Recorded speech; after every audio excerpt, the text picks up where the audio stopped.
तो भैया आज हम देखने वाले 12th केमिस्ट्री का जो चैप्टर 9 है आपका एमीन चैप्टर को वन शॉट पे आज हम लोग देखेंगे। ठीक है, जितनी भी इस चैप्टर से महत्वपूर्ण अवक्रियाएं, जितने भी महत्वपूर्ण प्रश्न पूछे जाते हैं, सारे क्वेश्चंस को आज की वीडियो पे कवर करने वाले। देखो, इससे पहले हमने चैप्टर 8 तक कंप्लीट करा रखा है। अगर आपने नहीं देखा तो आप चैनल पर जाके देख सकते हो। आज हम शुरू करेंगे चैप्टर 9 एमीन। ठीक है, तो पूरे चैप्टर को एकदम मस्त तरीके से पढ़ेंगे। तो यार भाई प्लीज़ कॉपी पेन निकाल के बैठ जाओ, जो जो बताते चले उस पे जो इंपॉर्टेंट पॉइंट हो नोट करते चलना और एक एक बात को समझते चलना। तो चलो शुरू करते हैं चैप्टर 9 एमीन। ठीक है, तो देखो एमीन में हमें क्या क्या पढ़ना है। सबसे पहले तो हम आपको एमीन के बारे में बताते हैं कि एमीन होता क्या है। देखो, एमीन का मतलब है आपका जो एमीन का फॉर्मूला या सूत्र होता है, सूत्र एमीन का क्या होता है। ठीक है, एमीन का आपका सूत्र क्या होता है। तो देखो, एमीन जो है आपका उसका सूत्र होता है RNH2। ठीक है, एमीन का क्या सूत्र होता है RNH2, ये होता है आपका एमीन। ठीक है, RNH2 सूत्र के यौगिकों को एमीन कहते हैं। अब बात आती है इसमें R क्या है। ठीक है, इसमें R क्या चीज़ है। ये जो आपका RNH2 में R लगा, ये R क्या चीज़ है। R को कहते हैं एल्किल ग्रुप। ठीक है, R को क्या कहते हैं, एल्किल ग्रुप। तो यहाँ पे R आपका एल्किल ग्रुप है। ठीक है, R क्या है, एल्किल ग्रुप। और एल्किल ग्रुप क्या चीज़ होता है। एल्किल ग्रुप को जानते हो क्या होता है एल्किल। एल्किल जैसे आपका मेथिल हो गया, एथिल हो गया, प्रोपिल हो गया, ये सारे क्या होते हैं आपके एल्किल ग्रुप होते हैं। ठीक है, इनको तो आप जानते हो कि मेथिल, एथिल, प्रोपिल। नहीं जानते तो देखो समझ लो। जैसे एल्केन तो जानते हो, एल्केन में कौन कौन से होते हैं, जैसे मेथेन होते हैं, एथेन होते हैं, प्रोपेन होते हैं। इनको तो जानते हो, मेथेन, एथेन, प्रोपेन, इनको तो जानते हो।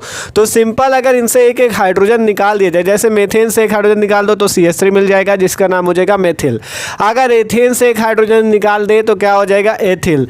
प्रोपेन से एक हाइड्रोजन निकाल दे तो क्या हो जाएगा, प्रोपिल हो जाएगा। ठीक है, तो ये होते हैं आपके सिंपल। आपने क्या सीखा, एमीन क्या होते हैं, RNH2 सूत्र के यौगिकों को एमीन कहते हैं। RNH2 सूत्र के यौगिक एमीन कहलाते हैं। और एमीन में RNH2 में R क्या है, R है एल्किल ग्रुप, जैसे CH3, C2H5, C3H7। आप मान लो यहाँ पे हम R की जगह CH3 लगा दें तो ये हो जाएगा CH3NH2। ठीक है, तो ये आपका क्या है, एमीन है। ठीक है, CH3NH2 आपका क्या है, एमीन, जहाँ CH3 एल्किल ग्रुप और NH2 क्या है, NH2 आपका एमीन है। ठीक है, NH2 को ही एमीन कहते हैं। अभी आपको इनका पूरा नाम, IUPAC सब कुछ बताएंगे। तो सबसे पहले बात आती है जो एमीन है, इतना तो सीखा, RNH2 सूत्र के यौगिक को एमीन कहते हैं। R एल्किल ग्रुप, NH2 आपका एमीन समूह है। ठीक है, अब बात आती है कितने प्रकार के होते हैं। तो एमीन जो होते हैं 3 प्रकार के होते हैं। पहला प्राथमिक एमीन, दूसरा द्वितीयक एमीन, तीसरा तृतीयक एमीन। ठीक है, तो बात करें प्राथमिक, द्वितीयक और तृतीयक एमीन की, तो देखो जो प्राथमिक एमीन होता है उसका सूत्र क्या होता है। ठीक है, जो प्राथमिक एमीन होता है, प्राथमिक एमीन का सूत्र तो यही RNH2 ही होता है। ठीक है, ये जो RNH2 है ये प्राथमिक एमीन होता है। और R2NH ये होता है द्वितीयक एमीन का सूत्र। और R3N ये होता है तृतीयक एमीन का सूत्र। ठीक है, RNH2 इसे कहते हैं 1 डिग्री एमाइन या प्राथमिक एमाइन, और इसे कहते हैं 2 डिग्री एमाइन या द्वितीयक एमाइन, और ये होता है 3 डिग्री एमाइन या तृतीयक एमाइन। ठीक है, अब RNH2 है, RNH2 का ये मतलब इसमें एल्किल ग्रुप 1 होगा। जैसे एग्जांपल के तौर पर CH3NH2 ये एक प्रकार का प्राथमिक एमीन है। ठीक है, R की जगह एल्किल ग्रुप, जैसे मेथिल, एथिल।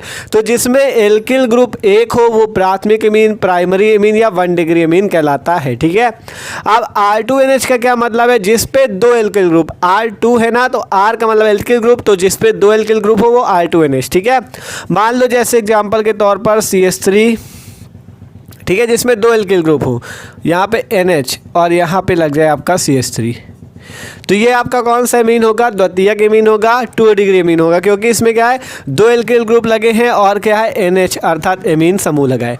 तृतीयक एमीन क्या होगा, तृतीयक एमीन में 3 एल्किल ग्रुप होंगे, R3 होंगे। ठीक है, इस पे कैसा होगा, देखो सिंपल इस टाइप से CH3N, यहाँ पे CH3, यहाँ पे CH3, ये आपका तृतीयक एमीन, ये आपका द्वितीयक एमीन, ये आपका प्राथमिक एमीन। ठीक है, प्राथमिक एमीन में क्या होगा RNH2, द्वितीयक एमीन में क्या होगा R2NH और तृतीयक एमीन में क्या होगा R3N। आपसे एग्जाम में ऑब्जेक्टिव पे भी पूछ लिया जाता है। मान लो 3-4 आपको एग्जाम्पल दे दिए गए, उसमें क्या आएगा, कौन सा एमीन प्राथमिक है, कौन सा द्वितीयक है और कौन सा तृतीयक है। ठीक है, तो आपको क्या समझना है, जिस पे देखो जैसे NH2 जिसमें एल्किल ग्रुप NH2 के साथ लगा हो वो प्राथमिक एमीन, जिसमें आपका एल्किल ग्रुप NH के साथ लगा हो वो द्वितीयक एमीन, जिसमें एल्किल ग्रुप आपका नाइट्रोजन के साथ केवल लगा हो वो आपका कौन सा एमीन कहलाता है, तृतीयक एमीन कहलाता है। तो ये बात है प्राथमिक द्वितीयक तृतीयक एमीन की।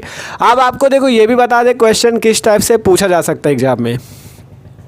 आप देखो जैसे ये वाला क्वेश्चन है, क्वेश्चन कहता है CH3 CH2NH2 और एक एमीन आपको ये दिए गए, एक एमीन ये, एक एमीन ये, निम्न में से कौन तृतीयक एमीन है। तो आप बताओ कैसे पहचानोगे। देखो इसमें आपको तृतीयक एमीन बताना है। जब एग्जाम में ये क्वेश्चन आया था तो बहुत सारे लोग इस वाले ऑप्शन को तृतीयक एमीन बता दिए थे। ठीक है, इस वाले ऑप्शन को तृतीयक एमीन बता दिए थे क्योंकि उन्होंने देखा था कि ये कार्बन है और कार्बन से CH3 3 ग्रुप जुड़े हैं, अर्थात ये कौन सा एमीन है, 3 डिग्री एमीन है।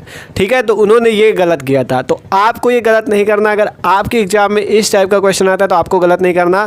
देखो सिंपल ये याद रखना है, जहाँ पे NH2 मिले वो प्राथमिक एमीन, जहाँ पे NH मिले वो द्वितीयक एमीन, जहाँ पे केवल N मिले वो तृतीयक एमीन। ठीक है, जहाँ पे NH2 मिले वो प्राथमिक एमीन, जहाँ पे NH मिले द्वितीयक एमीन, जहाँ पे केवल नाइट्रोजन लगा हो वो तृतीयक एमीन।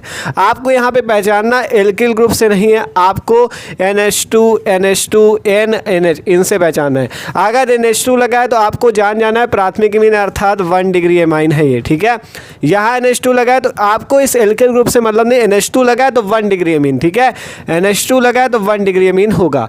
अब यहाँ पे जैसे आपका केवल N के साथ है तो जब N के साथ जुड़ा हो तभी आपका तृतीयक एमीन होगा, टर्टियरी एमीन होगा, तो ये 3 डिग्री एमाइन है। ठीक है, यहाँ पे NH के साथ है तो ये कौन सा एमीन है, 2 डिग्री एमीन है। तो इसको आपको भूलना नहीं है, एकदम मस्त तरीके से आपको बता रहे हैं, इसलिए सिंपल ये समझ लो जैसे आपका CH3 CH2 NH2 जिसमें आपका बस ये याद रखो अगर NH2 से ग्रुप जुड़ा है आपका एल्किल तो आपका प्राथमिक एमीन, अगर NH के साथ जुड़ा है तो द्वितीयक एमीन और N के साथ जुड़ा है तो तृतीयक एमीन कहलाता है। तो आपने पढ़े एमीन के प्रकार। ठीक है, कि एमीन क्या होते हैं। तो एमीन 3 प्रकार के, प्राथमिक द्वितीयक और तृतीयक। ठीक है, और ये भी जान लो एमीन जो होंगे 2 प्रकार के और होंगे, मतलब जैसे एलिफैटिक एमीन अलग होता है, एरोमेटिक अलग होता है। जैसे एलिफैटिक पे तो आप क्या कर रहे हो, CH3 CH2 ये सब लगा रहे हो, लेकिन जो एरोमेटिक होता है उसमें थोड़ा सा समझ लो। अभी आपको एनिलीन के बारे में बताएंगे। ठीक है, ये आपको इस चैप्टर पे इस कंपाउंड के बारे में भी पढ़ना है। जैसे जिसमें आपका एरोमेटिक कंपाउंड क्या होता है, जिसमें बेंजीन रिंग होती है। ठीक है, अगर इस बेंजीन रिंग के ऊपर यहाँ पे NH2 लगा दे तो ये आपका एरोमेटिक एमीन कहलाता है। ठीक है, कौन सा एमीन कहलाता है, एरोमेटिक। ये वाले एमीन जो है आपके एलिफैटिक एमीन है, ये वाला एमीन जो है एरोमेटिक एमीन है। ठीक है, आपको इस चैप्टर पे अभी हम एथिल एमीन के बारे में पढ़ाएंगे जो कि एलिफैटिक एमीन से होगा, और ये इसका नाम है एनिलीन, ये एरोमेटिक एमीन का। तो दोनों को पढ़ाएंगे, दोनों को अच्छे से समझ के जाना है। ठीक है, तो इतना तो सीख गए। अब बात आती है कि एमीनों का नामकरण कैसे किया जाता है, एमीन का साधारण नाम और IUPAC नाम कैसे लिखा जाता है। तो देखो इस क्वेश्चन को समझ गए ना, तो इसको आप इरेज कर देते हैं, आप बताते हैं आपको नामकरण। आप देखो बात करते एमीनों का नामकरण। ठीक है, नॉमेनक्लेचर ऑफ एमीन्स। तो हम इस पे देखेंगे प्राथमिक एमीन जो हमारी प्राइमरी एमीन है उसका नामकरण, क्योंकि इस चैप्टर पे आपका यही इंपॉर्टेंट है। आगे हमें प्राथमिक एमीन के बारे में ही पढ़ना है। ठीक है, तो चलो RNH2 प्राथमिक एमीन को बताया ना, RNH2 अर्थात जिस पे NH2 ग्रुप लगाओ वो प्राथमिक एमीन या प्राइमरी एमीन या 1 डिग्री एमीन कहलाते हैं। अब इनका नामकरण कैसे लिखना है, तो देखो हमने इतना तो आपको बता दिया था। RNH2 पे R क्या है, R क्या है भैया, एल्किल ग्रुप है। R आपका एल्किल ग्रुप है। तो इस टाइप से अगर हम एल्किल ग्रुप लगा गए, आपका एमीन प्राप्त करना चाहे तो कर सकते हैं। तो सिंपल मान लो हम यहाँ पे R की जगह कोई एल्किल ग्रुप लगाए, जैसे CH3 लगा दें तो हमें क्या मिल जाएगा, CH3NH2। ये क्या हो जाएगा, पहला एमीन हो जाएगा। ठीक है, पहला एमीन का सदस्य हो जाएगा। इसी टाइप से मान लो हम C2H5 लगा दें तो क्या हो जाएगा, C2H5NH2 हो जाएगा। ठीक है, इसी प्रकार से हम C3H7 लगा सकते हैं, तो C3H7NH2 हो जाएगा। ये भी आपका क्या है, एमीन ही है, ठीक है, प्राथमिक एमीन। इसी टाइप से मान लो हम यहाँ पे CH3CH3NH2 कर दें, तो ये भी आपका प्राथमिक एमीन ही होगा क्योंकि NH2 ग्रुप लगा है।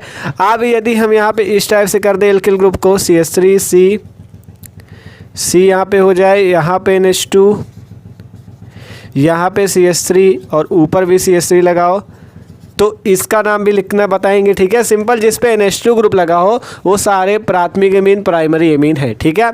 अब बात आती है इन प्राथमिक एमीन्स का आपको नॉमेनक्लेचर नामकरण कैसे करना है। सबसे पहले हम आपको साधारण नाम बताएंगे, फिर बताएंगे IUPAC नाम कैसे लिखना है, ठीक है। सबसे पहले देखते हैं इनका साधारण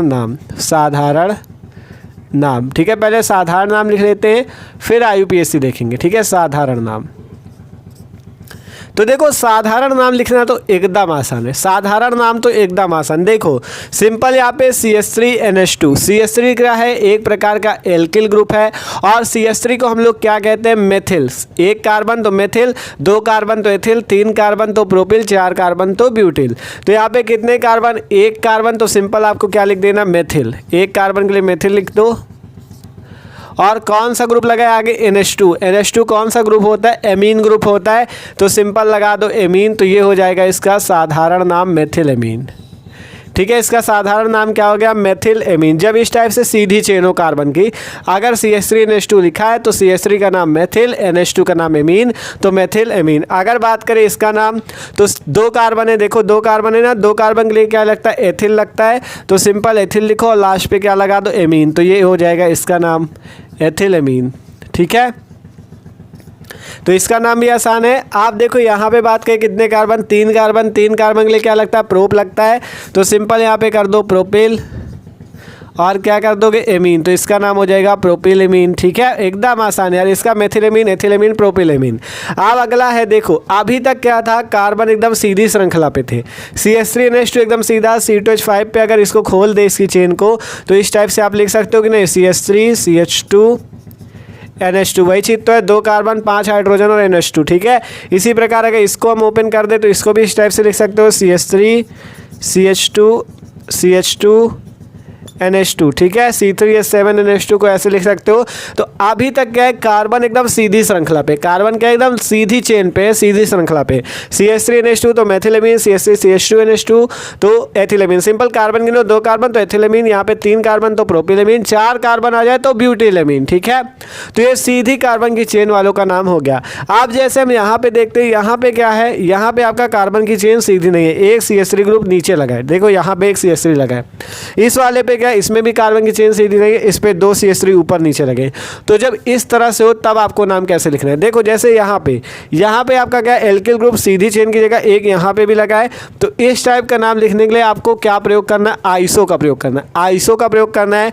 और यहाँ पे पहले आपको लिखना है आइसो, क्या लिखना है, आइसो लिखना है, ठीक है। आइसो लिख देना है। आप क्या करना है, कार्बन की संख्या को गिननी है, 1 2 3 कार्बन, 3 कार्बन के लिए क्या लगता है, प्रोप लगता है, तो प्रोपिल कर दो और फिर लिख दो एमीन, ये हो जाएगा इसका साधारण नाम आइसो प्रोपिल एमीन, ठीक है। इस टाइप से आपको लिखना है। देखो सिंपल सा, कुछ नहीं करना था यार, आपने अभी तक क्या जो ऊपर नाम लिखे यहाँ पे इन तीनों के, इन पे कार्बन की सीधी चेन थी, तो सिंपल नाम मेथिलेमीन, एथिलेमीन, प्रोपिलेमीन हो गया।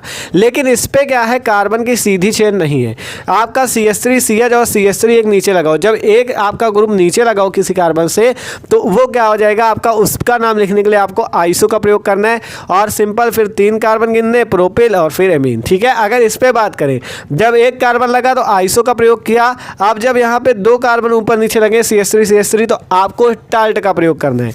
क्या प्रयोग करना है, टल्ट का, यही आपका नियम होता है। सिंपल टल्ट का प्रयोग को, कार्बन गिन लो 1 2 3 4 कार्बन के लिए लगता है ब्यूटिल, तो ब्यूटिल एमीन, ठीक है। क्या हो जाएगा, टल्ट ब्यूटिल एमीन इसका नाम हो जाएगा, टल्ट ब्यूटिल एमीन। इस टाइप से नामनक्लेचर किया जाता है साधारण नाम। सिंपल देख लो एक बार फिर से, जैसे CH3NH2 था, कार्बन देखा एक तो मेथिल लिखा और एमीन लगा दिया। यहाँ पे C2H5NH2 था, मतलब सिंपल 2 कार्बन थे, 2 कार्बन के लिए एथिल लगाओ, एमीन लिख दो। यहाँ पे सीधी श्रृंखला में 3 कार्बन थे, 1 2 1 3, 3 कार्बन के लिए प्रोपिल किया और एमीन लगा दिया। तो ये आपके सिंपल नाम हो गए। आप बात करें जैसे आपका यहाँ पे ये CH3 CH3 और NH2 है, इस पे क्या आपने देखा, यहाँ पे आपका NH2 लगा है और यहाँ पे एक CH3 ग्रुप नीचे इस कार्बन से भी लगा हुआ है। तो इस तरह का नाम लिखने के लिए आपको आइसो का प्रयोग करना है और क्या लिख देना, आइसो, और फिर कार्बन गिनने 3 कार्बन तो प्रोपिल, फिर लगा देना एमीन, तो आइसो प्रोपिल एमीन। इस पे देखा तो इस पे क्या है, ऊपर नीचे 2 CH3 ग्रुप अलग से जुड़े हैं, तो इस पे क्या करा, टल्ट का प्रयोग कर दिया और क्या लिख दिया, टल्ट ब्यूटिल एमीन। ठीक है, तो इसका नाम हो गया टल्ट ब्यूटिल एमीन। तो इस तरह से नॉमेनक्लेचर करना है साधारण नाम। अब बात आती IUPAC नाम कैसे किया जाए मीन्स का। IUPAC नाम, ठीक है, IUPAC नेम। तो IUPAC नेम लिखना भी एकदम आसान। देखो एक कार्बन के लिए क्या लगता है, मेथ, तो पहले मेथ लगाओ, मेथ लगाया। आप क्या करो, आप देखो जब IUPAC लिखो तो इस पे एन जोड़ दो, क्या जोड़ दो, एन, तो सिंपल यहाँ पे हो जाएगा मेथेन। क्या हो जाएगा, मेथेन। ठीक है, सिंपल क्या किया, जैसे यहाँ पे मेथ करते थे, यहाँ पे मेथिल हुआ था, यहाँ पे हो जाएगा मेथेन। अगर यहाँ पे बात करें 2 कार्बन तो क्या हो जाएगा, यहाँ पे एथेन हो जाएगा, एथेन हो जाएगा। ठीक है, अगर यहाँ पे बात करें कितने कार्बन, 3, तो 3 कार्बन के लिए क्या हो जाएगा, प्रोपेन हो जाएगा। तो इस टाइप से सिंपल होगा। ठीक है, यहाँ पे मेथेन, एथेन, प्रोपेन, इस टाइप से सिंपल होगा। अब आपको क्या करना है, देखो पढ़ किसके बारे में रहो, सिंपल यहाँ पे NH2 ग्रुप लगाए तो NH2 ग्रुप का वाला एमीन, तो सिंपल आपको इसमें एमीन जोड़ देना है। अगर आप मेथेन में एमीन को जोड़े तो क्या नाम हो जाएगा इसका, मेथेन प्लस एमीन मिला के मेथेनामीन। क्या नाम हो जाएगा, मेथेनामीन। ये हो जाएगा इसका IUPAC नाम, मेथेनामीन। अगर इस पे बात करें, इस पे एथेन, क्योंकि NH2 ग्रुप लगा है तो इसका क्या नाम हो जाएगा, एथेनामीन, एथेनामीन। इसका नाम की बात करें तो 3 कार्बन के लिए प्रोपेन लगा और NH2 ग्रुप के लिए एमीन लगा दो तो प्रोपेना मीन। ये हो जाएगा इसका नाम, मेथेनामीन, एथेनामीन, प्रोपेनामीन। बस कुछ नहीं करना यार, IUPAC लिखने के लिए आपको क्या करना है, कार्बन की संख्या गिनो, कितने कार्बन, 1 कार्बन तो मेथेन लिख दो पहले, फिर उसमें एमीन जोड़ दो तो मेथेनामीन। ये हो जाएगा इसका नाम। 2 कार्बन तो एथेन लिखो, फिर उसमें एमीन जोड़ दो तो एथेनामीन। 3 कार्बन तो प्रोपेन लिखो, फिर उसमें एमीन जोड़ दो, प्रोपेनामीन। ठीक है, देख सकते हो आपका यहाँ पे 1 कार्बन था तो मेथेनामीन, 2 कार्बन तो एथेनामीन, 3 कार्बन तो प्रोपेनामीन। ये सिंपल अभी तक चल रहा है। ठीक है, अब बात आती जैसे ये वाला, इसका नाम कैसे लिखा जाए। तो देखो अभी तक कार्बन तो सीधी श्रृंखला में थे, कोई दिक्कत नहीं। जब इस टाइप से कार्बन सीधे ना हो तो उसका IUPAC लिखने के लिए आपको क्या करना है, कार्बन की नंबरिंग करनी है और क्या करना है, ऐसा कार्बन इस टाइप से गिनना है कि आपका कार्बन सीधा टाइप से मिल जाए। जैसे पहला कार्बन मिले, दूसरा मिले, तीसरा मिले, इस टाइप से। देखो पहला कार्बन ये मिल गया, दूसरा कार्बन ये मिल गया, तीसरा कार्बन ये मिल गया। आपको इस टाइप से नंबरिंग कर लेनी, 1 2 3। ठीक है, तीनों कार्बन की नंबरिंग हो गई। अब आपको एक चीज़ करना है, क्या करना है, सबसे पहले 3 कार्बन है तो 3 कार्बन के लिए क्या लगेगा, प्रोपेन। जैसे यहाँ पे 3 कार्बन के लिए प्रोपेन लगाया, वैसे भी अगर यहाँ पे 3 कार्बन तो आप क्या लगा दो, प्रोपेन लगा दो। पहले लिख दो यहाँ पे प्रोपेन, सिंपल प्रोपेन लिख दिया। ठीक है, अब क्या करें, प्रोपेनामीन लिख दे। प्रोपेनामीन नहीं लिखेंगे क्योंकि देखो इसमें और इसमें क्या फ़र्क है, इसमें ये फ़र्क है कि यहाँ पे अगर नंबरिंग करें तो 1 2 3। ठीक है, आपको देखो नंबरिंग वहाँ से करनी जहाँ से NH2 ग्रुप नज़दीक मिले। अगर हम कहीं नंबर जो ये गिनती कर रहे हैं, ये अगर यहाँ से कर देते 1 2 3 तो तीसरे कार्बन पर हमें ये ग्रुप मिलता। लेकिन आपको नंबरिंग वहाँ से करनी है जहाँ से ग्रुप नज़दीक मिले। हम यहाँ से नंबरिंग करते तो हमें पहले ही कार्बन पे NH2 मिल गया। यहाँ देखा जाए तो 1 2 3 दूसरे कार्बन पे मिला तो हम नंबरिंग इसलिए इस टाइप से करेंगे। ठीक है, तो सिंपल ये आपका कार्बन की संख्या गिनी हमने। अब यहाँ क्या था, पहले कार्बन पे NH2 लगा था तो कोई दिक्कत नहीं थी, लेकिन यहाँ दूसरे कार्बन पे NH2 लगाए। यहाँ पे दूसरे कार्बन पे देखो, यहाँ पे दूसरे कार्बन पे NH2 लगाए तो आपको यहाँ पे दूसरे कार्बन को दर्शाना और लिख देना प्रोपेन 2 और फिर लिखना एमीन।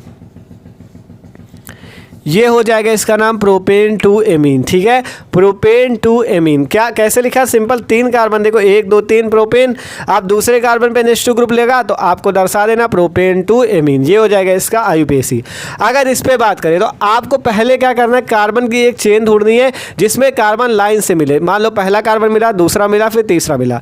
यहाँ पे अगर बात करें तो आप कार्बन कैसे गिन सकते हो, या तो ऐसे गिन लो 1 2 3, या तो ऐसे गिन लो 1 2 3। ये नहीं करना कि 1 2 3 के बाद 4 कार्बन लाइन से मिलने चाहिए। देखो जैसे अगर आप ऐसे नंबरिंग करते हो कार्बन की 1 2 3 तो इतने तक ही आएंगे आप, ठीक है। ऐसे करते हो तो इतने तक आएंगे, अगर ऊपर कर दो तब भी आपका 1 2 3 हो जाएगा, ये वाला कार्बन बच जाएगा, ठीक है। तो आपको इस टाइप से नंबरिंग करनी है कि कार्बन लाइन से मिलते चले जाए। देखो यहाँ पे पहला कार्बन, दूसरा कार्बन, तीसरा कार्बन।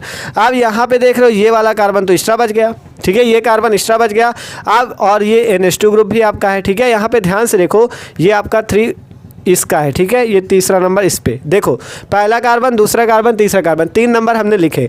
आप देखो ये CH3 ग्रुप इससे जुड़ा है, NH2 ग्रुप जुड़ा है, ठीक है, CH3 ग्रुप जुड़ा, NH2 ग्रुप जुड़ा।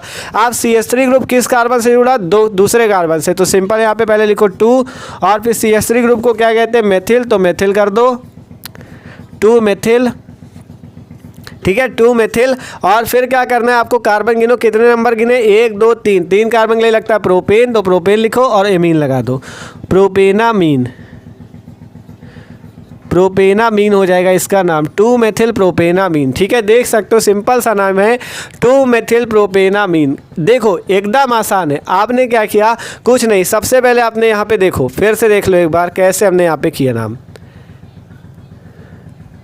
ठीक है। देखो आपके पास इतना था, आपने कार्बन आपको ऐसे गिनना है कि कार्बन लाइन से मिलते चले जाए। तो पहला कार्बन ये मिला, दूसरा ये, तीसरा ये। अब हमने देखा दूसरे कार्बन पे CH3 ग्रुप है और दूसरे कार्बन पे NH2 ग्रुप, तो सबसे पहले दूसरे कार्बन के CH3 ग्रुप को दर्शाएंगे 2 मेथिल, 3 कार्बन तो प्रोपेन लगा और एमीन जोड़ दो, 2 मेथिल प्रोपेनामीन। तो सिंपल आपने क्या सीखा? IUPAC लिखने का ये तरीका प्राथमिक एमीन का, RNH2 सूत्र के यौगिकों का। अगर CH3NH2 तो सबसे पहले कार्बन गिनो, एक है, एक कार्बन के लिए मेथेन लगा और एमीन जोड़ दो, मेथेनामीन। और साधारण नाम कैसे लिखना है? एक कार्बन तो मेथिल लगा और एमीन जोड़ दो, तो मेथिल एमीन, एथिलेमीन, प्रोपिलेमीन, इस टाइप से। और अगर कार्बन इस टाइप से जुड़ा हो, सीधी श्रृंखला में न हो, इस टाइप से एक कार्बन और लगा हो, तो आपको आइसो लगाना, फिर आपको जितने कार्बन हो उस हिसाब से आपको एल्किल एमीन, अगर 3 है तो प्रोपिलेमीन, ठीक है। अगर कार्बन इस टाइप से आपके जुड़े हो तो साधारण नाम में टर्ट ब्यूटिलेमीन। आप देखो इसका मेन नाम क्या होता है? इसका मेन नाम तो IUPAC नेम ही होता है, ठीक है, IUPAC नेम ही होता है। साधारण नाम आपको केवल 1-2 की जरूरत पड़ती है, जैसे पहला मेथिलेमीन का, दूसरा एथिलेमीन का, और ज़्यादातर आपको IUPAC निकालना ही सीख लेना है, ठीक है। तो अब आशा करते हैं आप लोग सीख चुके हो कैसे आपको करना था। एक कार्बन था तो मेथेन लगाया, एमीन जोड़ दिया, मेथेनामीन। 2 कार्बन थे तो एथेन जोड़ा और एमीन लगा दिया, एथेनामीन। 3 कार्बन के प्रोपेन और एमीन, प्रोपेनामीन, ठीक है। तो इस टाइप से आपको नॉमेनक्लेचर करना था। तो अब नॉमेनक्लेचर कंप्लीट होता है। अब बात करते इस चैप्टर से कितनी अभिक्रिया फंसती हैं, क्या क्या पूछा जाता है सबको, ठीक है। अब हम पढ़ते एथिल एमीन के बारे में। एथिल एमीन देखते हैं, फिर आपका जो एरोमेटिक कंपाउंड बताया था एनिलीन, उसको भी देख लेते हैं, ठीक है। तो चलो इनको आप नोट कर लो, आप चलते आगे। तो देखो सिंपल तरीके से हमने एमीन्स का नाम, IUPAC नाम को तो सीख लिया। अब आपका पेपर पे क्या क्या आएगा उसको देखते हैं। देखो आपका पेपर पे जैसे एथिल एमीन, ठीक है, एथिल एमीन आपका पूछा जाता है कि एथिल एमीन बनाने की प्रयोगशाला विधि, भौतिक गुण, रासायनिक गुण और उपयोग के बारे में बताइए, ठीक है। तो हम पढ़ेंगे एथिल एमीन के बारे में। और आपका 5 नंबर पे क्वेश्चन और आता है, एनिलीन बनाने की विधि, भौतिक गुण, रासायनिक गुण और उपयोग को लिखिए। तो एनिलीन के बारे में भी बात करेंगे। तो चलो सबसे पहले देखते एथिलेमीन, या जिसका IUPAC नाम एथेनामीन होता है और सूत्र होता है C2H5NH2। एथिलेमीन है मतलब एथ लगाए अर्थात 2 कार्बन तो C2H5 और NH2 एमीन का मतलब, ठीक है। तो सूत्र C2H5NH2। अब बात आती है इसकी बनाने की विधियाँ कि किन किन विधियों द्वारा आप एथिलेमीन को बना सकते हो। तो देखो बनाने की विधियों में सबसे पहली विधि है प्रयोगशाला विधि। प्रयोगशाला विधि में आपको क्या करना है? आपको प्रोपियोनोमाइड पर ब्रोमीन तथा कास्टिक पोटास विलयन की क्रिया कराने से एथिल एमीन बनती है और यह अभिक्रिया हाफ मान ब्रोमे एमाइड अभिक्रिया कहलाती है।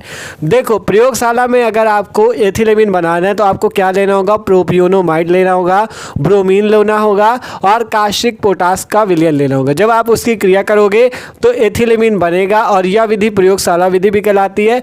और ये जो रिएक्शन है इसको एक नाम दिया जाता है हाफ मान ब्रोमो एमाइड अभिक्रिया। हाफ मान ब्रोमेमाइड अपक्रिया। और ये एक नेमिंग रिएक्शन है जो कि हर साल बोर्ड एग्जाम में पूछी जाती है, ठीक है। आपको यहीं से ये रिएक्शन भी तैयार कर लेनी कि हाफ मान ब्रोमेमाइड अपक्रिया क्या होती है, ठीक है। इंपॉर्टेंट रिएक्शन एमीन चैप्टर की हाफ मान ब्रोमेमाइड अपक्रिया। तो उस अपक्रिया जैसे आपसे एग्जाम में पूछा जाए हाफ मान ब्रोमेमाइड अपक्रिया क्या है, तो आपको सिंपल ये लिख देना है कि प्रोपियोनोमाइड पर ब्रोमीन तथा कास्टिक पोटास विलयन की क्रिया कराने से एथिलेमीन बनता है और यह अपक्रिया हाफ मान ब्रोमेमाइड अपक्रिया कहलाती है। तो अब आपको रिएक्शन बताते हैं। आपसे कहा गया प्रोपियोनो एमाइड, एमाइड का मतलब होता है NH2 ग्रुप, इस टाइप से CONH2 ग्रुप लगता है, ठीक है। ये हो गया CONH2, इसे कहते हैं एमाइड ग्रुप, ठीक है।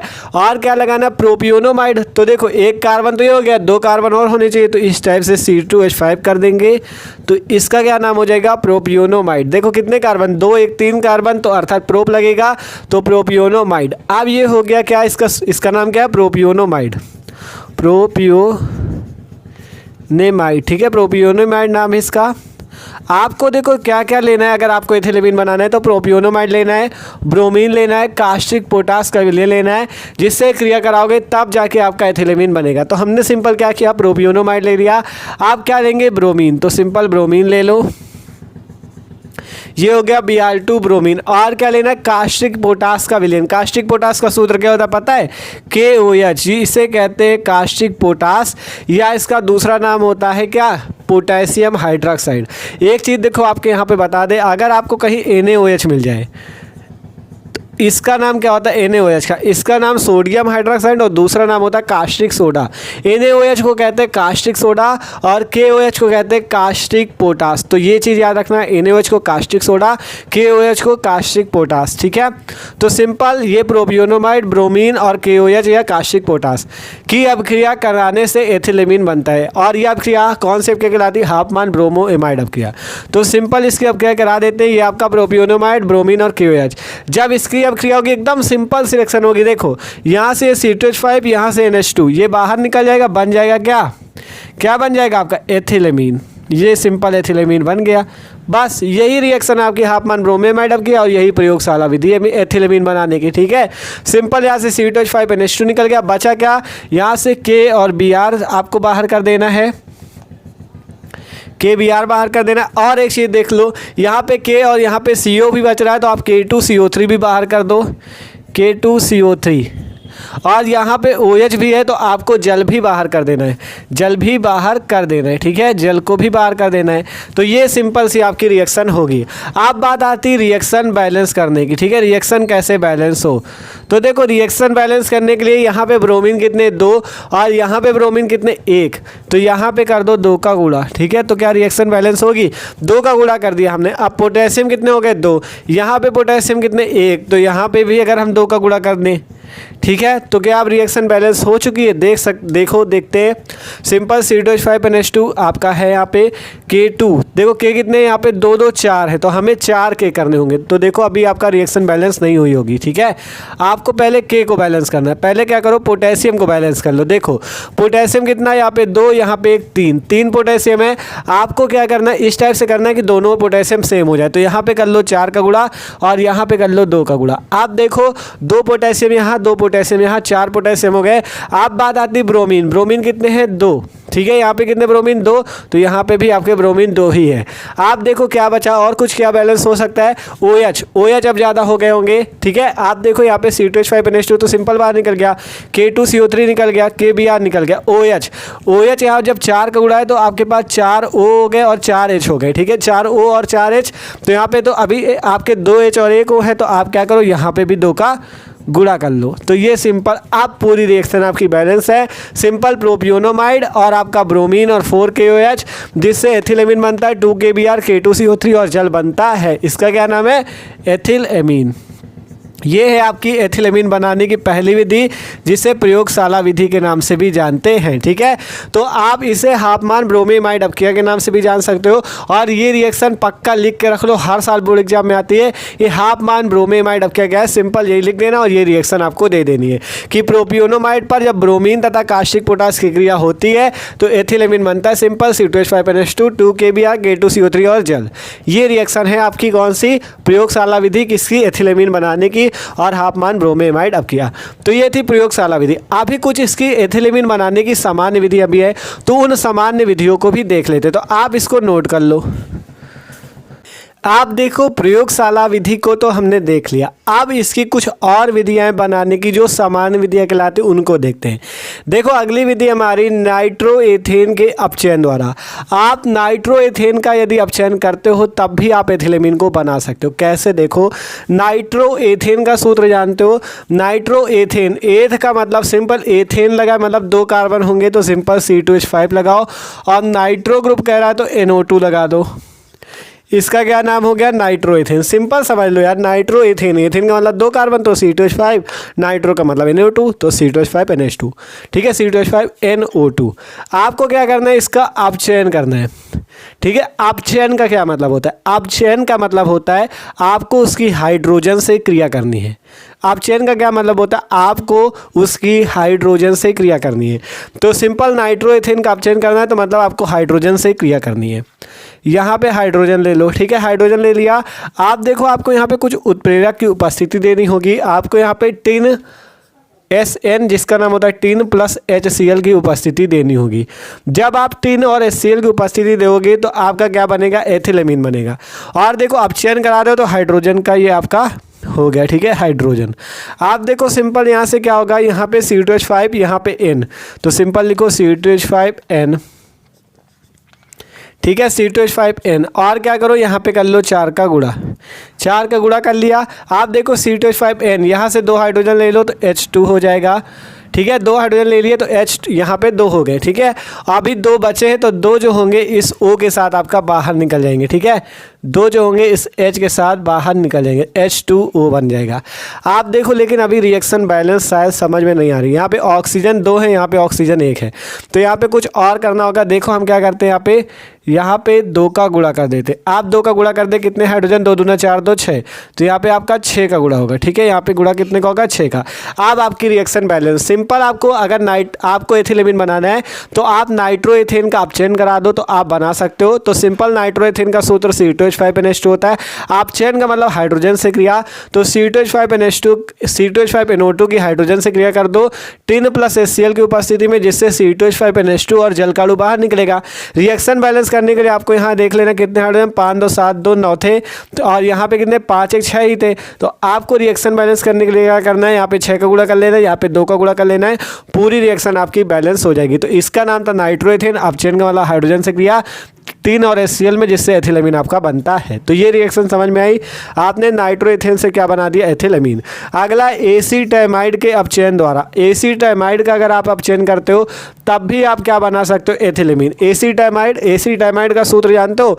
एसीटाइमाइड का सूत्र होता है CH3CONH2। इसका नाम होता है एसीटाइमाइड, CH3CONH2। ठीक है, एसीटाइमाइड का अगर आप अपचयन करो, अपचयन का तो मतलब पता चल गया आपको हाइड्रोजन से क्रिया, तो सिंपल यहाँ पे हाइड्रोजन से क्रिया करो। जब आप एसीटाइमाइड का अपचयन हाइड्रोजन से करोगे तो आपका यहाँ पे क्या होगा? ये तो हाइड्रोजन हो गया। अब आपको यहाँ पे भी कोई उत्प्रेरक की उपस्थिति देनी होगी, तो आपको यहाँ पे सोडियम और एथिल अल्कोहल की उपस्थिति दे देनी है। ठीक है, जब आपको एसीटाइमाइड के साथ अपचयन करना है तो सोडियम और एथिल अल्कोहल की उपस्थिति देनी है। और देखो अब बनेगा क्या? सिंपल यहाँ से देखो, यहाँ पे आपको 4 का गुणा कर लेना है। देखो यहाँ पे 4 का गुणा हो जाएगा। अब बचा क्या? CH3 और ये वाला कार्बन, ये कार्बन लिखो, यहाँ से 2 हाइड्रोजन H2 और आगे का NH2 ये लिख दो। और क्या बचा? यहाँ 2 हाइड्रोजन और 1 ऑक्सीजन मिलके जल बाहर। ये बन गया आपका एथिलेमिन। ठीक है, CH3 CH2NH2, या सिंपल आप क्या लिख सकते हो? C2H5NH2 भी लिख सकते हो, C2H5NH2। ठीक है, तो सिंपल आपने एसीटाइमाइड के अपचयन द्वारा भी क्या बना दिया? एथिलेमिन बना दिया। सिंपल यहाँ पे C कितने? 2, तो 2 C हमने यहाँ पे लिखे। हाइड्रोजन देखे 5 हाइड्रोजन हमने ले लिए, यहाँ का 2 हाइड्रोजन और यहाँ का 3 हाइड्रोजन मिला के 5 हाइड्रोजन, आगे का NH2 और यहाँ से 2 हाइड्रोजन और ऑक्सीजन मिलके जल बाहर। तो आप क्या कर सकते हो? एसीटाइमाइड का अपचयन करा के भी आप क्या प्राप्त कर सकते हो? एथिलेमिन को प्राप्त कर सकते हो। तो इस टाइप से भी कर सकते हो। अगली रिएक्शन मेथिल साइनाइड के अपचयन द्वारा। आप मेथिल साइनाइड का यदि अपचयन करते हो तब भी आप क्या प्राप्त कर सकते हो? एथिलेमिन को। तो मेथिल साइनाइड का सूत्र होता है CH3CN। आप इसका आप चयन कर दो, मान लो हाइड्रोजन हमने ले लिया अपचयन करने के लिए और 4 का कर लिया गुणा, जब इसका अपचयन होगा तो इस पर भी उत्प्रेरक यही रहेगा सोडियम और एथिल अल्कोहल। सिंपल सोडियम और एथिल अल्कोहल की उपस्थिति में आपको अपचयन करा देना है, जिससे क्या होगा यहाँ से CH3 और ये वाला कार्बन, यहाँ से 2 हाइड्रोजन ले लो H2 और ये वाला नाइट्रोजन, यहाँ से 2 हाइड्रोजन ले लो CH3 CH2NH2 जिसका नाम है एथिलएमीन। ठीक है, सिंपल 2 कार्बन 5 हाइड्रोजन और NH2 तो C2H5NH2 या CH3 CH2NH2 जो कि एथिलएमीन है। ठीक है, ये क्या है मेथिल साइनाइड। मेथिल साइनाइड का हमने अपचयन किया सोडियम और एथिल अल्कोहल पे और आपका एथिलएमीन बन के तैयार। ठीक है, तो देखो किससे किससे बनाया, नाइट्रोइथेन से, एसिटामाइड से, मेथिल साइनाइड से। तो इन तीनों के अपचयन द्वारा आप बना सकते हो एथिलएमीन को। बस आपको जो नाइट्रोइथेन था उस पर टिन और HCl की उपस्थिति देनी है और इस दोनों में सोडियम और एथिल अल्कोहल की। अब अगली नंबर जो मोस्ट इंपॉर्टेंट रिएक्शन है स्मिट अपक्रिया। ये अपक्रिया आपकी बोर्ड एग्जाम में बहुत पूछी जाती है। स्मिट अपक्रिया, स्मिट अपक्रिया क्या होती है? तो आप स्मिट अपक्रिया के द्वारा भी एथिलएमीन को बना सकते हो। ठीक है, स्मिट अपक्रिया के द्वारा आप एथिलएमीन को बना सकते हो। कैसे बना सकते हो देखो आपको बताते हैं। ठीक है, तो सिंपल आपको क्या करना है, यहाँ से आपको ले लेना है मान लो एसिटिक अम्ल को CH3COOH को। ठीक है, इसको ले लिया। आप क्या करो, आप ले लो हाइड्रोजोइक अम्ल N3H। ठीक है, तो देखो इससे बनाएंगे तो मेथिलएमीन बनेगा। हम क्या लेते हैं, एथिलएमीन बनाना है तो आप यहाँ पे C2H5 लगा लो और इसका नाम हो जाएगा प्रोपियोनिक अम्ल। प्रोपियोनिक अम्ल, प्रोपियोनिक अम्ल, क्योंकि 3 कार्बन हो गए तो क्या नाम हो गया, प्रोपियोनिक अम्ल। यहाँ से नाम देख लो, 2 कार्बन 1 3 कार्बन तो प्रोपियोनिक अम्ल। और इसका क्या नाम है, इसका नाम है हाइड्रोजोइक अम्ल। N3H का नाम है हाइड्रोजोइक अम्ल। बहुत ज़्यादा इंपॉर्टेंट रिएक्शन है। ठीक है, सिंपल क्या लिया, प्रोपियोनिक अम्ल C2H5COOH प्लस N3H का मतलब हाइड्रोजोइक अम्ल। जब आप एक कार्बोक्सिलिक अम्ल की अब किया हाइड्रोजोइक अम्ल से करते हो। कार्बोक्सिलिक का क्या मतलब, जिस पे COOH ग्रुप लगाओ जैसे इस पे लगाए। ठीक है, जब आप एक कार्बोक्सिलिक की अब किया हाइड्रोजोइक से करते हो तो एमीन बनता है और ये अब क्रिया स्मिट अब क्रिया कहलाती है। ठीक है, तो सिंपल देखो कैसे बनेगा आपको देखना है। यहाँ पर से देखना, देखो ये C2H5 दिख रहा है, ये लिख दो C2H5। यहाँ से आपको एक N लेना है। ठीक है, N ले लिया और क्या बचा, यहाँ से 2 हाइड्रोजन लेने हैं, H2 कर देना है। ध्यान से देखो, यहाँ से C2H5, यहाँ से N1 और यहाँ से ये हाइड्रोजन मिला के 2 हाइड्रोजन। आप क्या बचा, ये CO2 बचा, CO2 बाहर कर दो। और क्या बचा, 1 नाइट्रोजन अभी यूज किया, 2 नाइट्रोजन बचे तो नाइट्रोजन गैस बाहर निकल जाएगी। तो ये सिंपल सी अपक्रिया है जिसके द्वारा आप क्या प्राप्त कर सकते हो, एथिलएमीन को प्राप्त कर सकते हो। स्मिट अपक्रिया बहुत ज़्यादा मोस्ट इंपॉर्टेंट एग्जाम के लिए आपसे पूछा जाता है स्मिट अपक्रिया क्या है। तो आपको क्या लिखना है, आप अगर क्या करते हो, आप देखो किसी कार्बोक्सिलिक अम्ल, जैसे हमने यहाँ पे प्रोपियोनिक अम्ल को लिया, आप इसकी अपक्रिया हाइड्रोजोइक अम्ल से करते हो तो आपका यहाँ से C2H5NH2 अर्थात प्राथमिक अमीन बनता है। ये प्राथमिक अमीन ही तो है C2H5NH2। ठीक है, जहाँ NH2 लगा वो प्राथमिक अमीन, तो प्राथमिक अमीन बनता है जिसका नाम है एथिलएमीन। ठीक है, तो आप यहाँ से स्मिट अपक्रिया के द्वारा भी एथिलएमीन को बना सकते हो। तो इस अपक्रिया को जरूर तैयार कर लेना। ठीक है, तो इनको नोट कर लो। आप चलते अगली रिएक्शन की तरफ, वो भी बहुत ज़्यादा इंपॉर्टेंट है। आप देखो जो अगली नंबर बनाने की विधि है एथिलएमीन की, ये भी बहुत ज़्यादा इंपॉर्टेंट। ठीक है, आपसे एग्जाम में पूछ लिया जाता है गैब्रियल थैलिमाइड संश्लेषण क्या है। ठीक है, गैब्रियल कहो या ग्रेबियल कहो, ग्रेबियल थैलिमाइड संश्लेषण भी आपसे पूछा जा सकता है। ठीक है, तो मोस्ट इंपॉर्टेंट नेमिंग रिएक्शन ये भी, इसको भी आपको मस्त तरीके से समझना है। तो देखो ग्रेबियल थैलिमाइड संश्लेषण के द्वारा भी आप किसी भी एमीन को बना सकते हो, मेथिलएमीन, एथिलएमीन, प्रोपिलएमीन, किसी भी एमीन को। तो हमको एथिलएमीन बनाना है तो देखो कैसे बनाना है। सिंपल, पहले आपको थैलिमाइड लेना है। थैलिमाइड का एथेनॉलिक पोटेशियम हाइड्रोक्साइड के साथ अपक्रिया करनी है, जिससे थैलिमाइड का पोटेशियम लवण बनता है, जो एथिल क्लोराइड के साथ गर्म करने के पश्चात क्षारीय जल अपघटन द्वारा एथिलएमीन बनाता है। ठीक है, एथिलएमीन बनाता है। ठीक है, एथिलएमीन आगे लिख लेना, बनाता है। ठीक है, और ये आपकी कॉन्सेप्ट क्या कहलाती है, गैब्रियल थैलिमाइड संश्लेषण कहलाती है। ठीक है, क्या करना है आपको, पहले थैलिमाइड लेना है, उसकी अब क्या पोटेशियम हाइड्रोक्साइड से करनी है, जिससे उसका पोटेशियम लवण बनेगा थैलिमाइड का। फिर आपको उसकी अब क्या एल्किल हैलाइड से करनी है, जिससे फिर जब एल्किल हैलाइड से जो उत्पाद बनेगा उसका आपको जल अपघटन करना है, क्षारीय अपघटन करना है। ठीक है, क्षारीय जल अपघटन करना है, जिससे आपका एथिलएमीन बनेगा। कैसे बनेगा आपको रिएक्शन द्वारा समझाते हैं। तो ये जो हमने लिया है, ये देख सकते हो, ये बेंजीन रिंग है, यहाँ पे कार्बन के साथ डबल बॉन्ड हो, यहाँ पे कार्बन के साथ डबल बॉन्ड हो, और यहाँ पे NH, इसका नाम है थैलिमाइड। क्या नाम भैया इसका, थैलिमाइड। आपको इसी की अपक्रिया द्वारा बनाना है। थैलीमाइड हो गया ये, ठीक है। आप थैलीमाइड पे पहले क्या करना है, एथेनॉलिक पोटेशियम हाइड्रोक्साइड से अपक्रिया करनी है। तो यहाँ पे हम लोग क्या करते हैं, एथेनॉलिक पोटेशियम हाइड्रोक्साइड से अपक्रिया करते हैं। पोटेशियम हाइड्रोक्साइड मतलब KOH।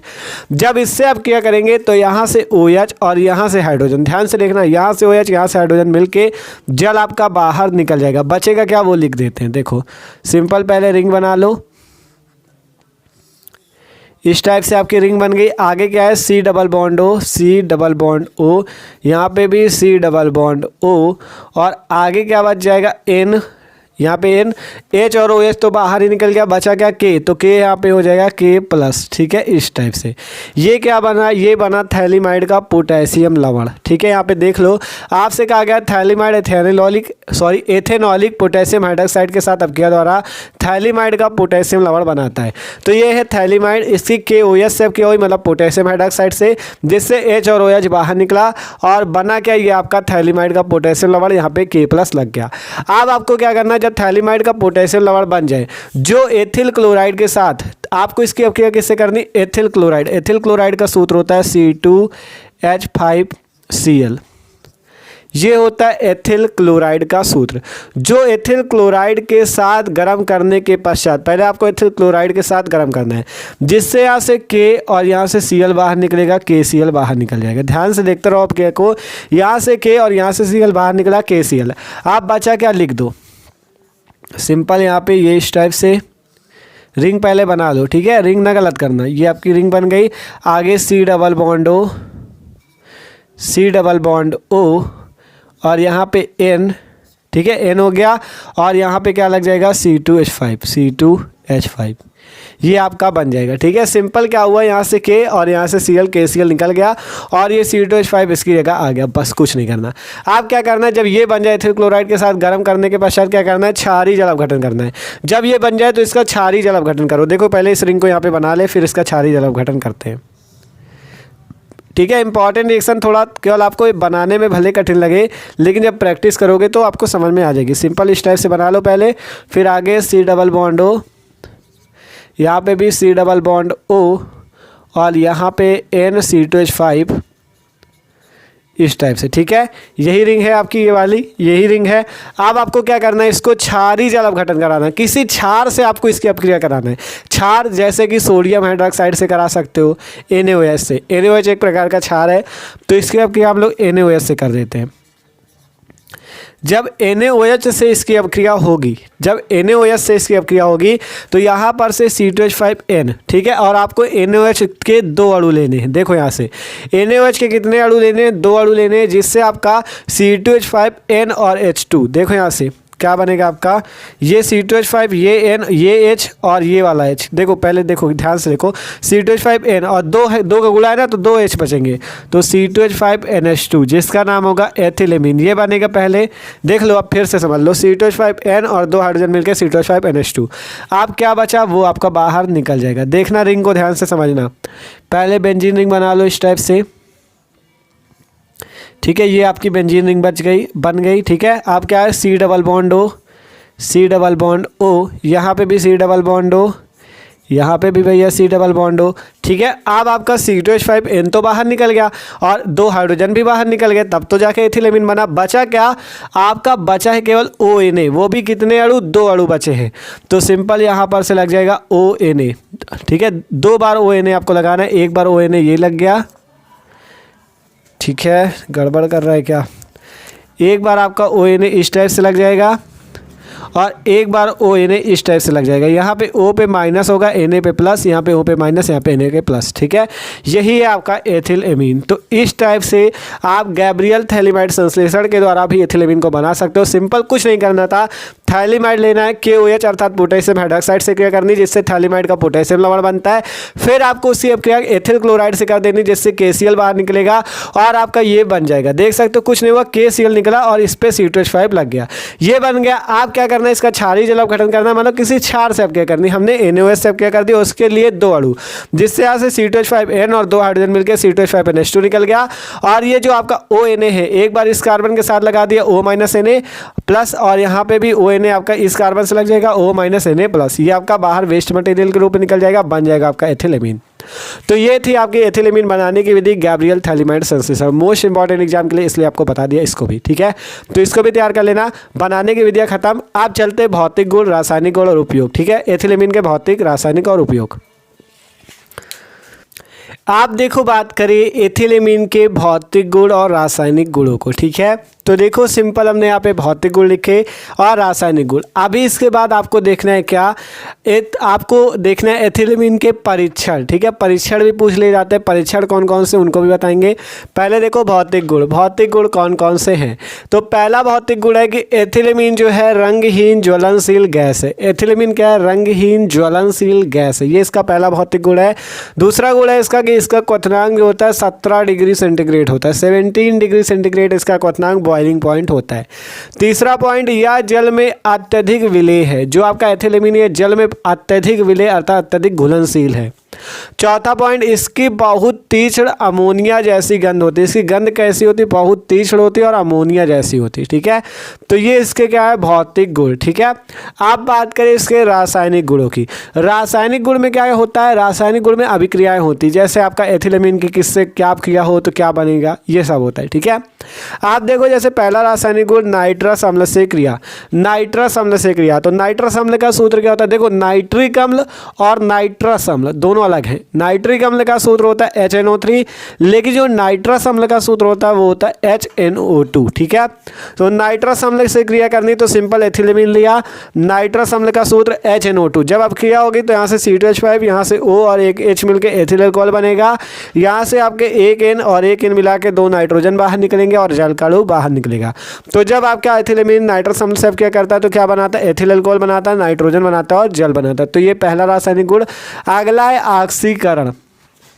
ऑक्सीकरण होता है एथिलेमीन का, तो क्या होता है, ऑक्सीकरण का मतलब होता है ऑक्सीजन, ऑक्सीजन से क्रिया होती है, ठीक है। तो जब एथिलेमीन का हम लोग ऑक्सीकरण करते हैं, ऑक्सीजन लिखा हुआ है, ठीक है। जब ऑक्सीकरण करते हैं तो पहले बनता है एथिलीडीन एमीन, देखो CH3, देखो आप इसे ऐसे भी लिख सकते हो एथिलेमीन को CH3 CH2 NH2 CH2 NH2 ऐसे भी लिख सकते हो ना। तो यहाँ से क्या होगा, पहले CH3CH डबल बॉन्ड NH आपका निकलेगा और यहाँ से देखो एक हाइड्रोजन यहाँ का, एक हाइड्रोजन यहाँ का और ऑक्सीजन मिलके जल का अणु बाहर निकल जाएगा, ठीक है। ध्यान से देख लो, CH3CH NH ये निकल गया, एक हाइड्रोजन और ऑक्सीजन मिलके जल बाहर निकल जाएगा। आप जब इसकी H+ से क्रिया होगी तो क्या होगा, CH3CH और O आपका CH3CHO बनेगा और NH3 आपका बाहर निकल जाएगा, ठीक है।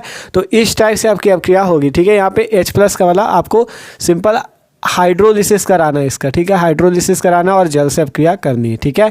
जिससे आपका क्या होगा, सिंपल CH3CHO बनेगा और आपका NH और 2 हाइड्रोजन मिलकर NH3 बाहर निकल जाएगा।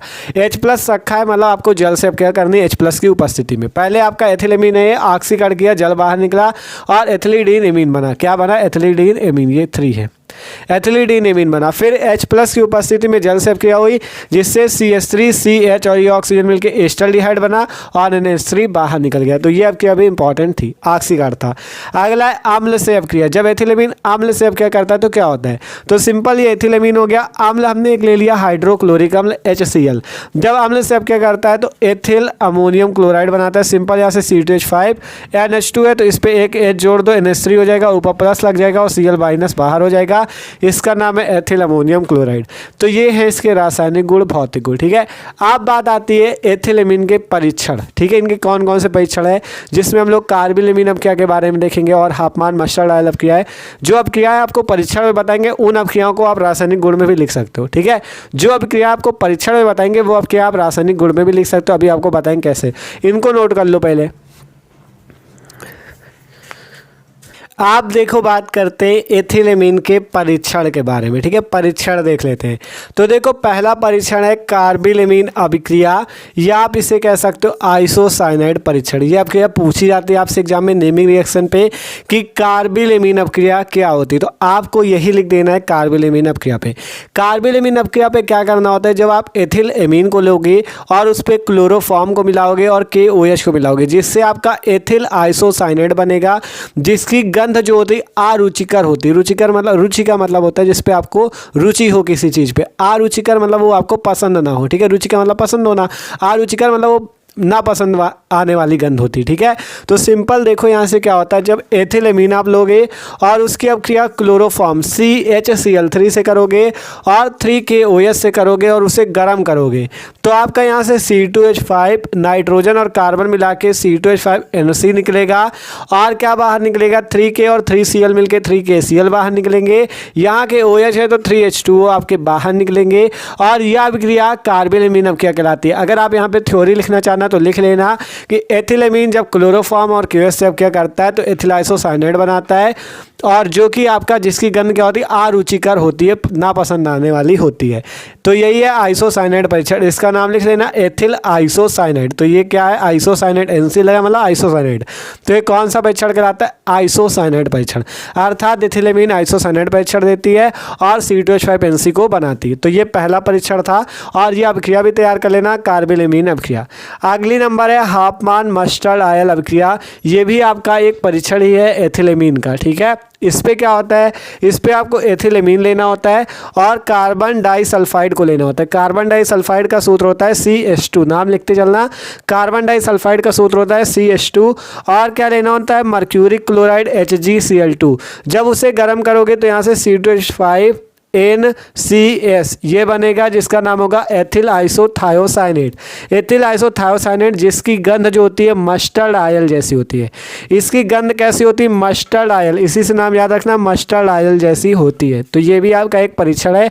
जब एथिलेमीन को मर्क्यूरिक क्लोराइड और कार्बन डाइसल्फाइड से क्रिया कराते हैं तो आपका क्या बनता है, एथिल आइसोथायोसाइनेट, एथिल आइसोथायोसाइनेट जिसकी गंध मस्टर्ड आयल जैसी होती है और आपका Hg और S बाहर निकलेगा और 2HCl भी निकल जाएगा। तो ये आपका दूसरा परीक्षण है। ठीक है, लिखना कुछ नहीं, थ्योरी पे यही लिख देना, एथिलेमीन जब कार्बन डाइसल्फाइड और मर्क्यूरिक क्लोराइड से क्रिया करता है तो एथिल आइसोथायोसाइनेट बनाता है जिसकी गंध मस्टर्ड आयल जैसी होती है। बस इतना लिखना और रिएक्शन लिख देना।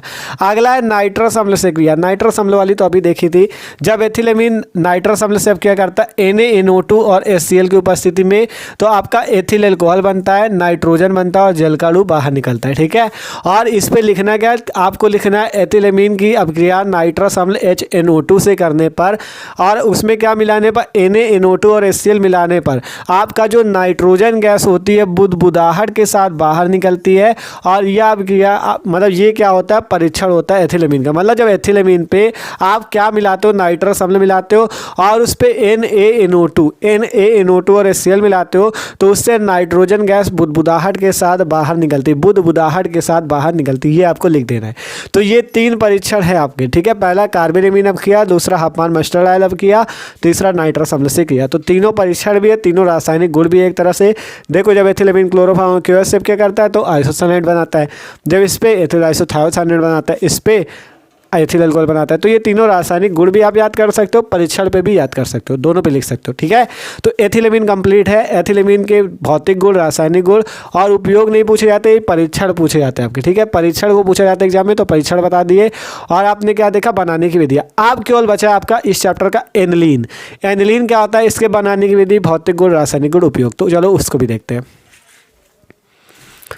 आप देखो बात करते हैं एनिलीन के बारे में। एनिलीन क्या होता है, एनिलीन की बनाने की विधियाँ, भौतिक गुण, रासायनिक गुण और उपयोग के बारे में देखो एनिलीन का जो सूत्र होता है, हमने आपको शुरुआत में ही बताया था। एनिलीन का सूत्र ये होता है, बेंजीन रिंग के ऊपर क्या लगता है, NH2, या आप सिंपल क्या कर सकते हो, इस टाइप से लिख सकते हो C6H5NH2। C6H5NH2 या बेंजीन रिंग, उसके ऊपर NH2 लगा दो तो वो होता है एनिलीन का सूत्र। तो एनिलीन क्या होता है, तो ये तो आप समझ गए इसका सूत्र क्या होता है, C6H5NH2 या बेंजीन रिंग के ऊपर NH2। आप बात करें इसके बनाने की विधियाँ, कैसे हम इसको बनाएंगे।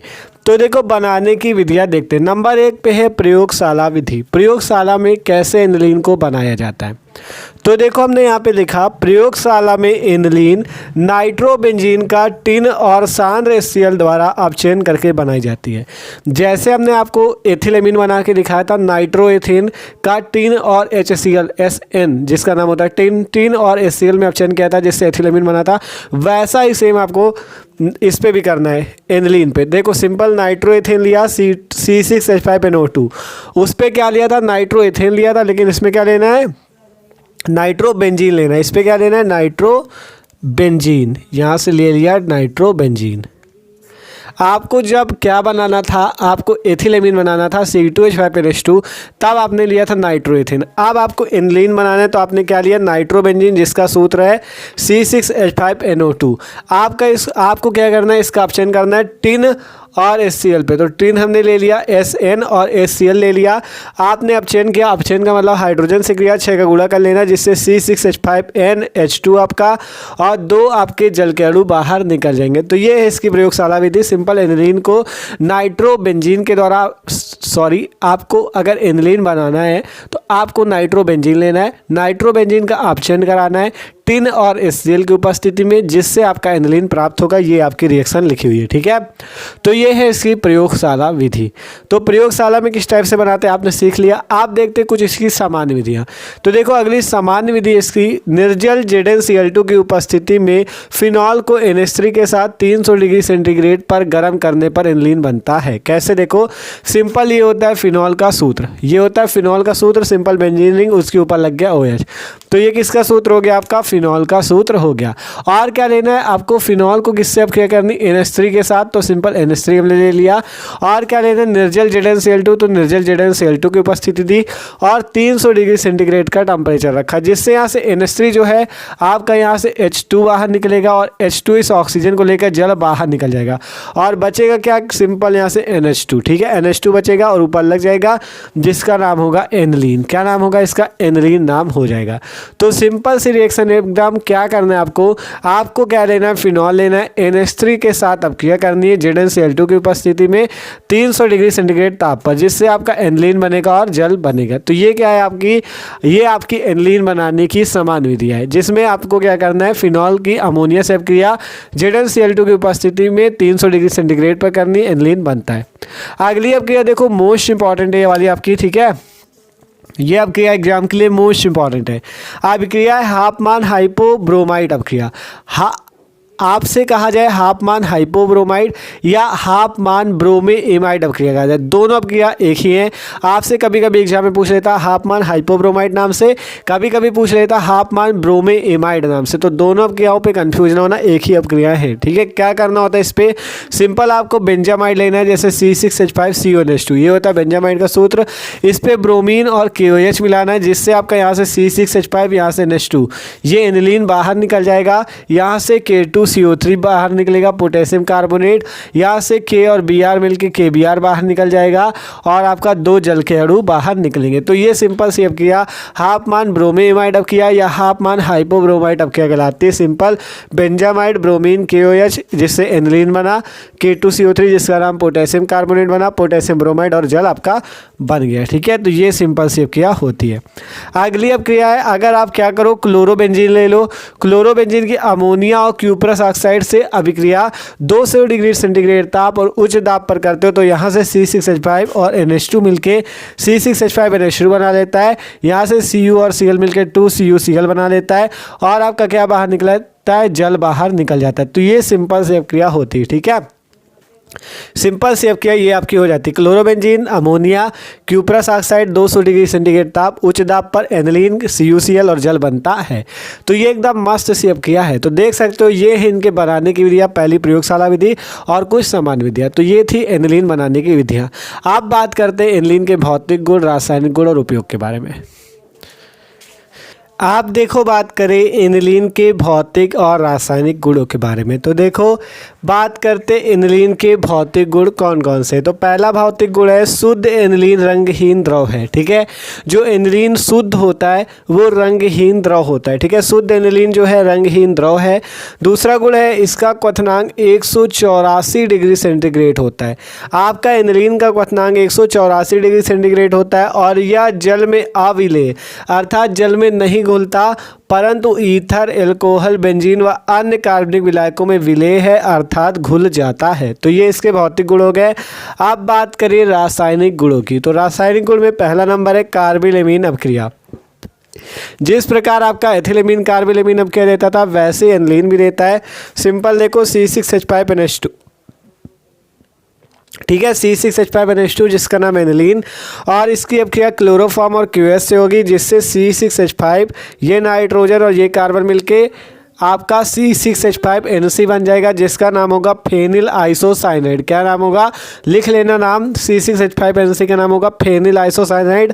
और 3K और 3Cl मिलके 3KCl बाहर निकलेगा और 3 जल के अणु भी बाहर निकल जाएंगे। तो ये है कार्बाइड अपक्रिया, मोस्ट इंपॉर्टेंट है एग्जाम के लिए, ठीक है। Aniline, chloroform, QH, phenyl isocyanide, 3KCl और 3 जल बाहर निकल गया। तो पहला रासायनिक गुण। अगला है ग्रिग्नार्ड अपकर्मक के साथ क्रिया। तो सिंपल ये हो गया एनिलीन। अब इसकी ग्रिग्नार्ड अपकर्मक से क्रिया करनी, तो हमने कर दी एथिल मैग्नीशियम ब्रोमाइड से, C2H5 MgBr ethyl magnesium bromide से, जिससे यहाँ से C2H5 यहाँ से एक हाइड्रोजन C2H6 बनता है और C6H5NH और MgBr आपका बाहर निकल जाता है। इसका क्या नाम है, इसका नाम है एथेन, इसका नाम है एथेन, ठीक है। सिंपल एनिलीन और एथिल मैग्नीशियम ब्रोमाइड, जिससे एथेन बनता है और आपका ये उत्पाद बाहर निकल जाता है, ठीक है। अगली अपक्रिया युग्मन अपक्रिया। युग्मन अपक्रिया या कपलिंग रिएक्शन, इस पे क्या होता है, इस पे आपको सिंपल एनिलीन लेना होता है। देखो ये एनिलीन की रिंग बनी हुई है, आपका एनिलीन की रिंग देखो कैसी होती है, ऐसी होती है, सिंपल बेंजीन रिंग इस टाइप से बनी होती है, ऊपर NH2 लगा होता है। तो सिंपल हमने इसको ऐसे बनाया हुआ है।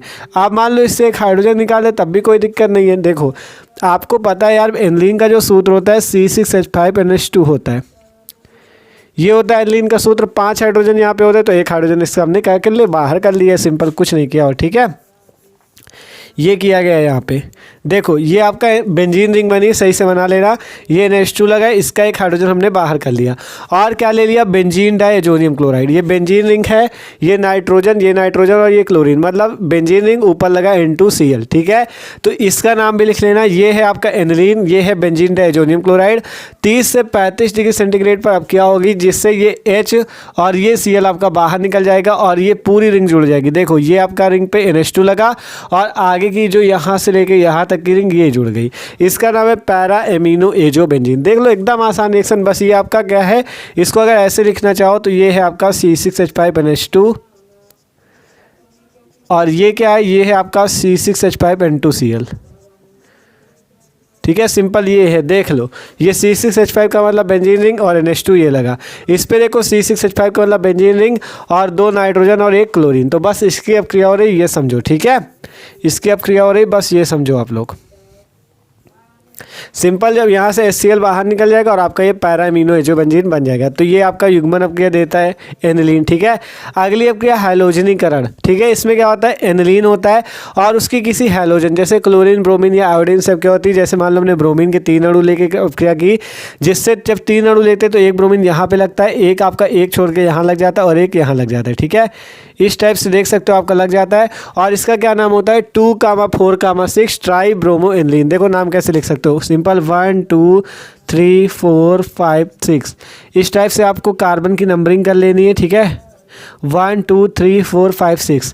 आप क्या करना है, 2 पे ब्रोमीन लगा, 4 पे ब्रोमीन लगा और 6 पे ब्रोमीन लगा। तो इसका क्या नाम हो जाएगा, 2,4,6 ट्राई ब्रोमो और ये NH2 लगा मतलब एनिलीन। तो 2,4,6 ट्राई ब्रोमो एनिलीन।